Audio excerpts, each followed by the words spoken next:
Hello there YouTube, this is ODC, that's me, and I'm back with another action figure review. This is my review of the DC Universe Classics Wave 16 Bane Collect and Connect figure.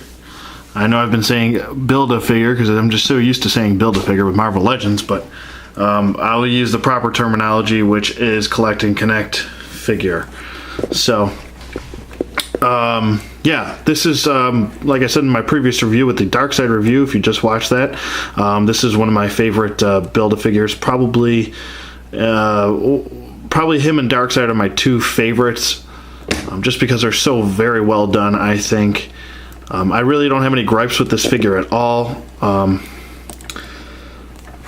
me get him in here, because he's pretty tall, so let me just squeeze him in here.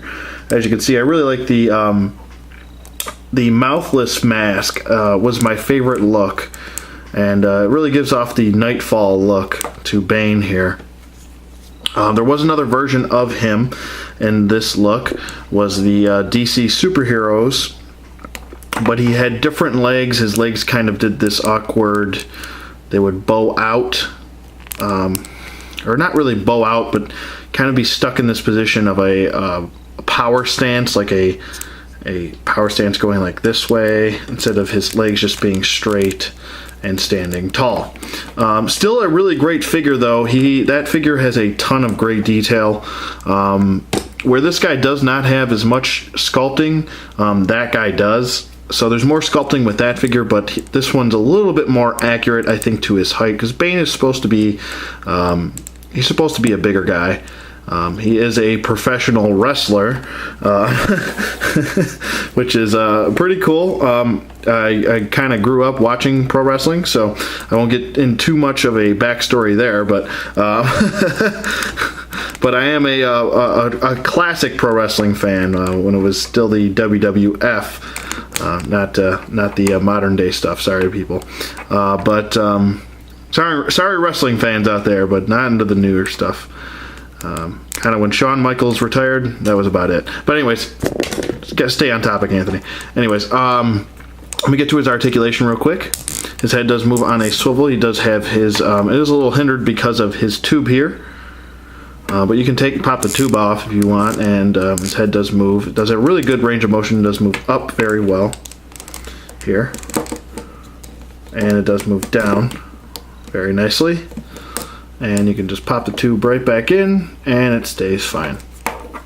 Let me kind of do a little sitting pose. That's a little bit easier. So yeah, his arm does go up about that far, does go down, does do a full 360 if you want it to. All you have to do is move the tube. So it does have a bicep swivel, a single bend at the elbow, and a wrist rotation. It does have an ab crunch, which works very nicely, and his straps here are they are a separate sculpt, so they're nice, a nice rubberized sculpt, so they're not just painted on, which is a big plus for me, because it needed to be like that. I didn't want some painted straps around there. So his ab crunch does work very nicely. He does have a waist swivel, T-jointed hips, go out, forward, and back. He does have a thigh swivel, single bend at the knee. He does have a boot swivel too, and ankle hinge going forward and back. A little bit of an ankle pivot, just a little bit of a wobble there. And it is on both sides, so it is meant to be there. So he does stand very easily. He's in very good scale, I think. Let me bring in Batman here. So I think he's in scale with Batman. Some people say he's out of scale. I don't necessarily agree with that. I think he's in a good scale with Batman, seeing as Batman is supposed to be shorter, and he's looking up at Bane, and there you go. So I think he's in good scale. He's got some really great sculpting to him. Let me get to that real quick. I really like the gloves here. Gloves are really good. The belt looks really nice. His boots have got a nice little gloss to them, but nothing overly glossy. He does have sculpting on the bottom of his boots. No peg holes though. Not that you really need a peg, a stand for this guy, because he stands very well. But here is his really nice sculpting on his tube right here, and his little gauge for his venom, and really nice sculpting on the back for the tubes going into the mask.